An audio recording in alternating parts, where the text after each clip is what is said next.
Scotland. I've never seen so much gold. In fact, I've never seen so much of any element. So we're standing here, and each shelf here has got a ton of gold, which is worth £35 million at today's price. Tomorrow it might be worth even more. It's very secure. We've been through a whole series of security checks. No money is allowed here to make sure we don't take anything out. And so we're both really excited to be here. So the camera may be shaking with Brady's excitement. I've never seen large lumps of gold, and to see it all round is extraordinary. One's first reaction is that it can't possibly be real, because normally you don't see such things.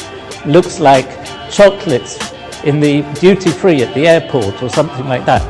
But these really are solid gold bars, and it's quite extraordinary. There isn't any smell because metals don't smell, and it's very quiet because of the thick walls and to keep it secure. The weather's been very cold recently, and I was ready to be shivering, but it's nice and warm. But I suppose gold colour also gives you a feeling of warmth, so it may be partly psychological. The reason why the bank has got this store is because not only the Bank of England, but other central banks like to keep some of their money reserves in gold, because the price of gold is very stable, or the value of gold, compared to the value of currencies, which can go up and down. And so every country has a certain proportion of its reserves in gold. And if you look at the statistics, the UK at the moment has about 310 tons of gold in its reserves. But there's much more gold here than that, because it belongs to all sorts of people, not just to the Bank of England. This vault is part of a complex of different rooms. I haven't seen the other rooms. But all together, if you look at the bank's annual report, it's worth £197 billion. That is £197,000 million. And that's quite a serious sum of money. The people buy and sell the gold, and each block of gold has its own number, like your car has a registration number.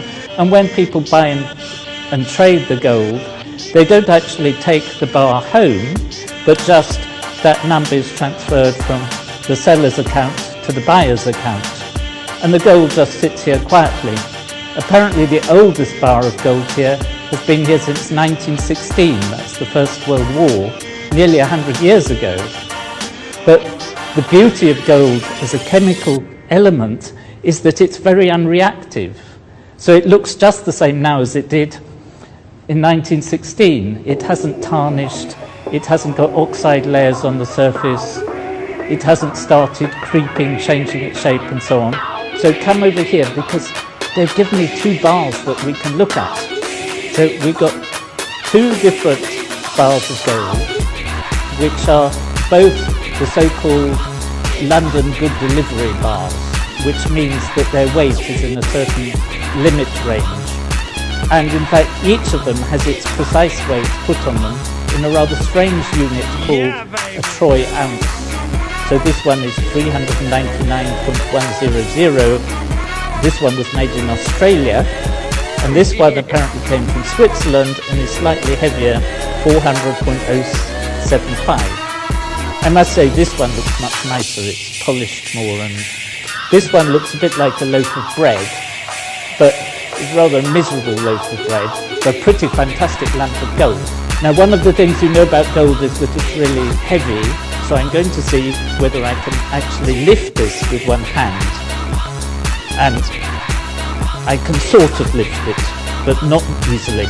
Two hands is quite easy. So this weighs, each of these in more understandable units, weighs something like 12.4 kilos or 28 pounds. So for those of you who use imperial units, that's 2 stone. Each of these is worth about £435,000. You could buy 2 quite nice houses for a block like this, or for a whole shelf of these, which contains a ton, you could buy 137 of the upmarket Rolls-Royce cars. So take your choice. These blocks are a bit like bricks, and if you took all the gold that had ever been mined and put them together like a construction kit to make a big block, you would end up with a block that was 20 meters cubed.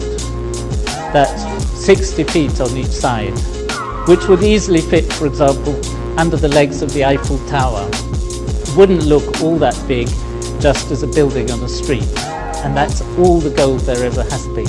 I did a little calculation on the way here that I weigh about the same as 6 of these bars of gold, which means that if I were worth my weight in gold, I'd be worth a bit over £2.5 million. I was a bit disappointed, thought I might be worth more, but still.